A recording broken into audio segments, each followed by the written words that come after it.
Alors, mesdames et messieurs, dans quelques minutes, nous allons poursuivre avec les présentations des nouveaux FCPA. Mais avant, j'aimerais souligner la contribution des partenaires de l'Ordre qui rendent possible la tenue d'une telle soirée. Alors, nous vous demandons de bien vouloir réserver vos applaudissements pour la fin, bien sûr. Nous avons le plaisir d'avoir avec nous les représentants de nos grands partenaires, directeur principal développement des affaires, la personnelle assurance générale, M. Daniel Lefebvre, vice-président gestion des relations clients, marché de l'affinité, TD Assurance Meloche Monex, M.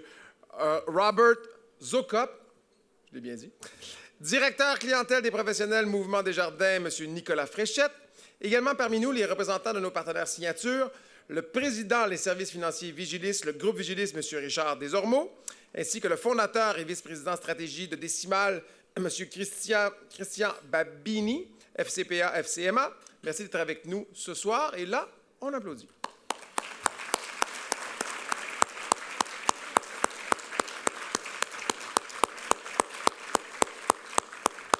Merci beaucoup.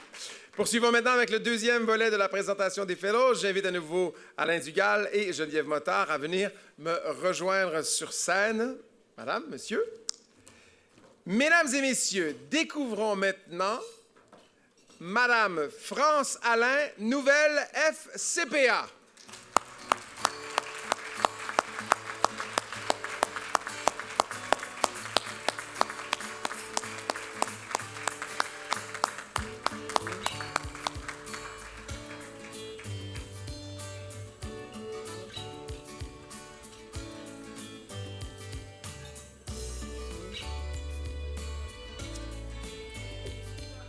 À titre de directrice principale des services conseils, France Alain opère depuis près de 15 ans avec succès au sein du Vérificateur général du Québec, le VGQ si vous préférez, des virages normatifs et méthodologiques, notamment vers l'adoption des normes canadiennes d'audit et des IFRS.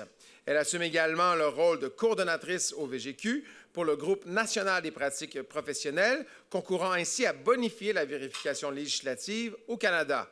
Toujours prête à mettre à profit sa vaste expérience dans des champs très diversifiés, Mme Alain insuffle un esprit proactif et une dynamique de collaboration dans le processus d'approbation des normes de comptabilité pour le secteur public présenté dans le manuel de comptabilité de CPA Canada pour ce secteur.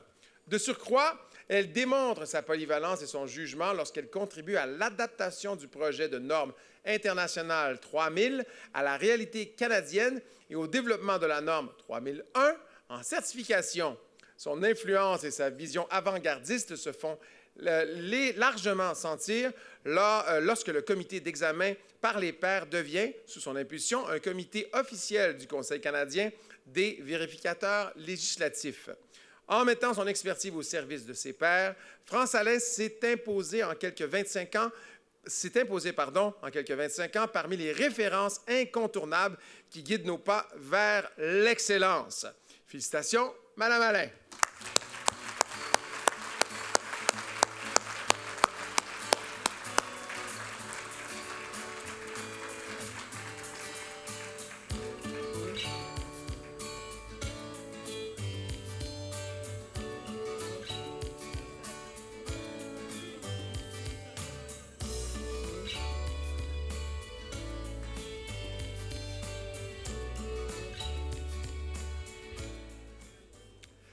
Accueillons un FCPA reconnu pour son leadership, M. Emilio Imbroglio.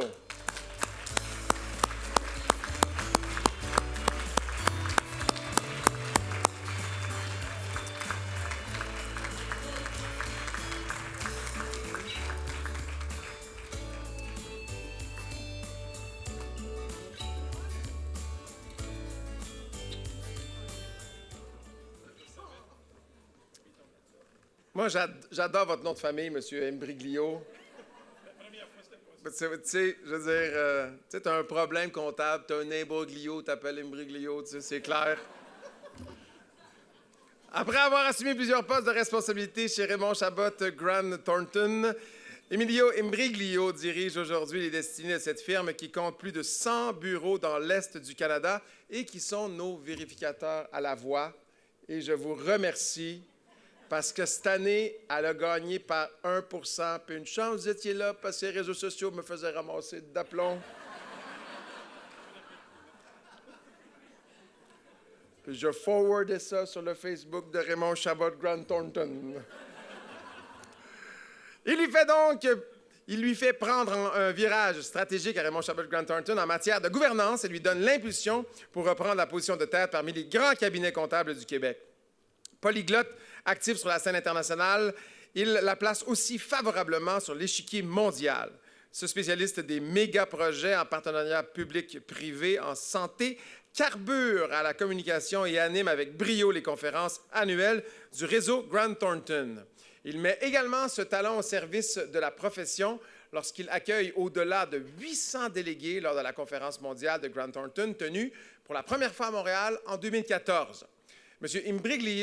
Pour M. Imbriglio, l'impossible n'existe pas car il allie énergie, passion et détermination.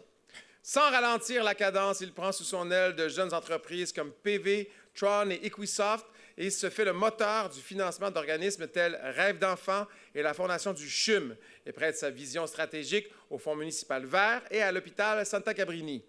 Gouvernement et grandes sociétés le sollicitent comme conseiller de haut vol et toute la profession s'incline devant son expertise qui repose sur la compétence et l'intégrité. Félicitations, M. Imbriglio.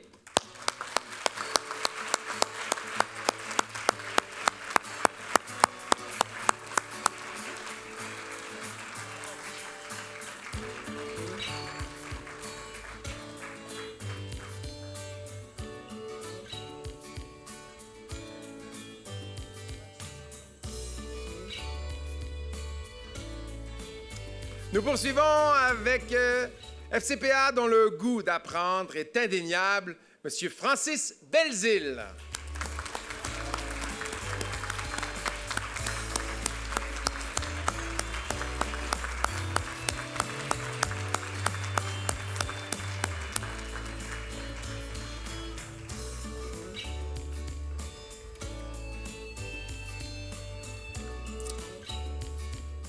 Véritable inspiration pour la relève CPA, Francis Belzile fait preuve d'une passion peu commune pour la profession comptable et l'enseignement. D'un dévouement exceptionnel, il se signale depuis son arrivée à l'Université du Québec à Rimouski par sa polyvalence et sa vision qui lui servent de levier pour dépister les professeurs de talent et intensifier le recrutement d'étudiants. Afin de satisfaire aux exigences du nouvel ordre des CPA, il participe activement en 2012 à la révision du programme de baccalauréat en sciences comptables. On lui doit par ailleurs en grande partie les succès actuels du programme au campus de Lévis, dont le nombre d'étudiants a presque triplé en 12 ans. Soucieux de transmettre ses connaissances non seulement aux étudiants, mais également à ses pairs, M. Belzile anime 2 formations en fiscalité des particuliers offertes par l'Ordre depuis 2005. Il est également auteur et mentor pour le référentiel en fiscalité des particuliers. Modèle d'engagement bénévole auprès de l'Ordre, il préside depuis 2013 le regroupement régional des CPA de Chaudière-Appalaches. Président du jury des Pléiades de la Chambre de commerce de Lévis en 2014 et 2015, Francis Belzile se révèle un CPA convaincu qui s'investit sans relâche dans la promotion de la profession. Félicitations, M. Belzile.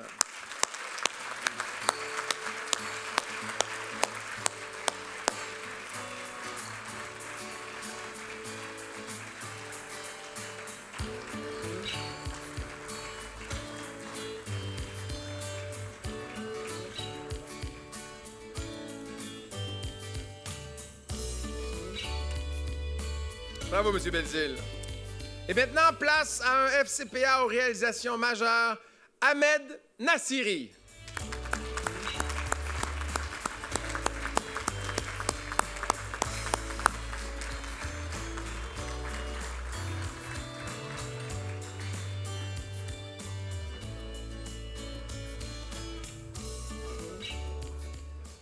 La carrière d'Ahmed Nassiri connaît un départ fulgurant quand il reçoit le prix d'excellence pour la recherche de l'Association canadienne des sciences administratives. Sa trajectoire n'a pas dévié depuis car ce professeur à la pensée originale multiplie les écrits déterminants pour la profession comptable.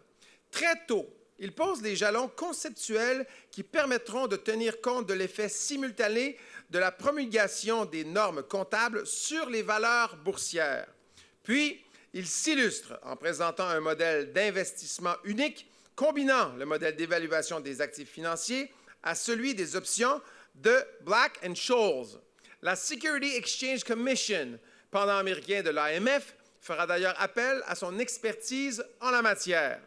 Auteur prolifique, M. Nassiri se signale aussi au tournant du siècle par des études marquantes qui soulignent, entre autres, les lacunes du financement de l'enseignement supérieur, la manipulation des prix par les pétrolières et le traitement inéquitable réservé aux petits producteurs télévisuels québécois.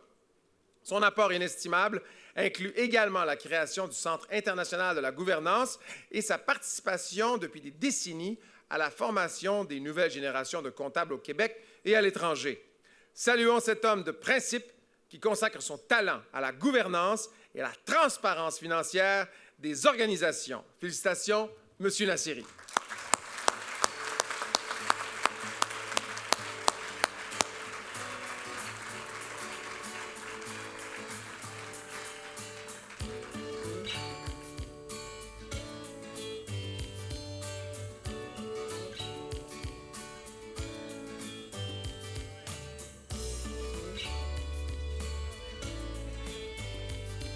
Bravo, M. Nassiri. Maintenant, accueillons une FCPA dynamique, Mme Suzanne Bourque.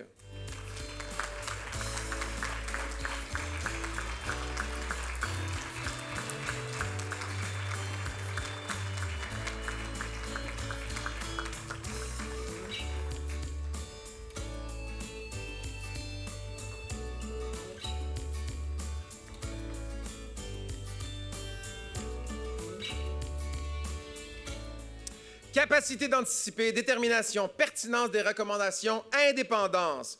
Les qualités dont Suzanne Bourque a fait preuve dans ses fonctions de vérificateur général de la Société de transport de Montréal, la STM, abondent.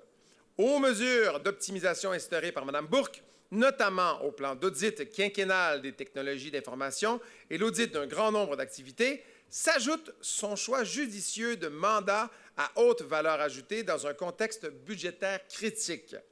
Sous son influence, la STM en vient à exercer une gestion proactive qui lui permet de remplir pleinement sa mission, même en période de turbulence.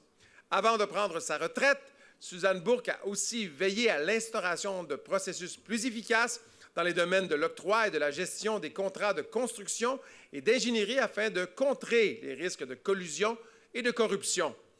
L'on ne peut passer sous silence ces 3 années au Conseil de l'Institut des auditeurs internes de Montréal, où elle concourt à améliorer la gouvernance alors qu'elle accentue la surveillance des résultats financiers et des contrôles internes pendant une période mouvementée. L'excellence de cette femme de conviction s'est affirmée dans une spécialité d'avant-garde, l'audit de performance et la vérification interne axée sur l'amélioration des services publics, ce qui lui vaut les plus hauts éloges de sa profession. Félicitations, Mme Bourque.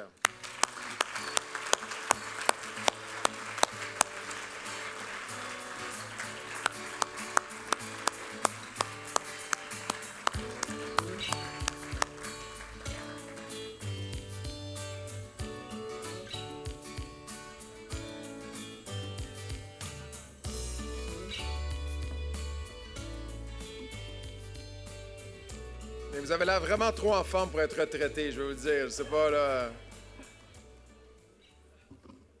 votre place, je prendrais une coupe de contrat encore. Poursuivons avec un FCPA engagé, M. Benoît Caron.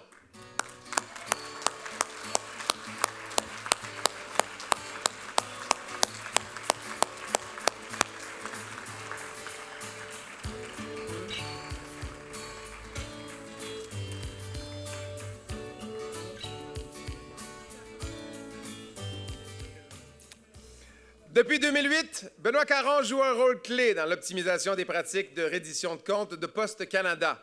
Sa méthodologie exemplaire et les résultats probants qu'il obtient en font une sommité en matière d'implantation des IFRS dans les sociétés d'État fédérales.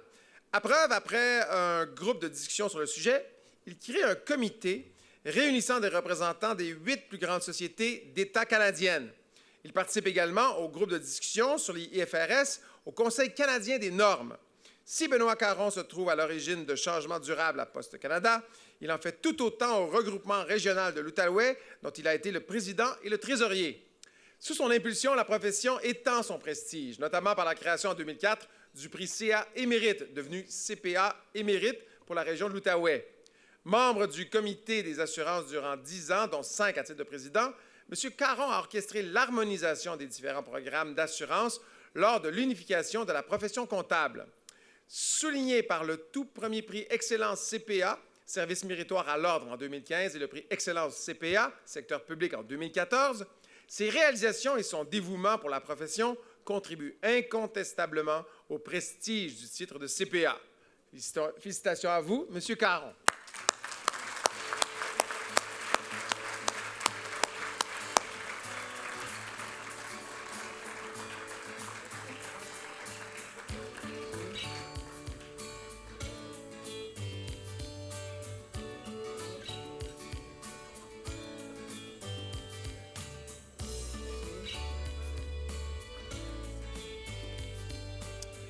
Terminons ce deuxième volet de présentation avec Mme Michèle Colpron, fellow comptable professionnel agréé.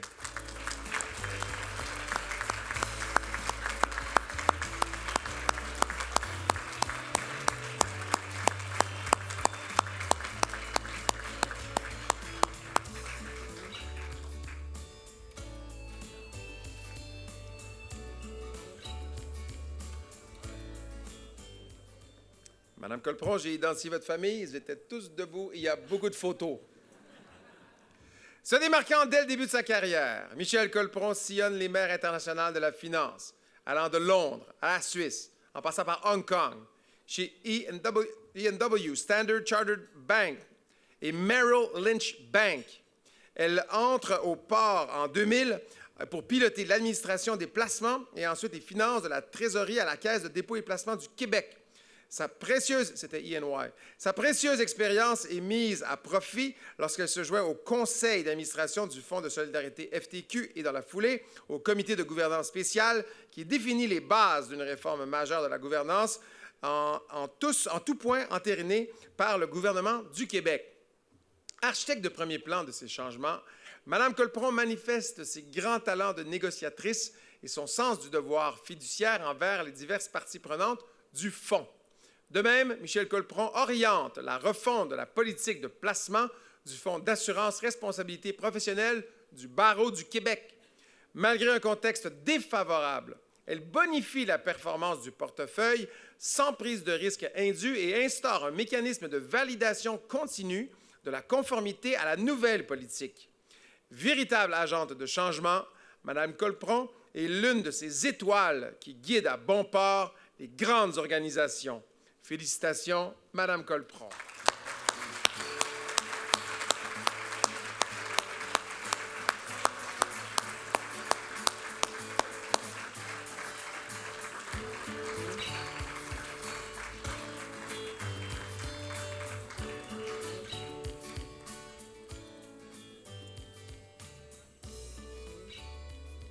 Un instant, Mme Colpron, bougez pas, parce que j'aimerais souligner que le conjoint de Mme Colpron, M. André Dugal, premier vice-président du Conseil de l'Ordre et maintenant FCPA, et qu'il est présent avec nous ce soir. Pour souligner, je l'invite à l'avant pour prendre une photo en compagnie de son épouse et des représentants de l'Ordre.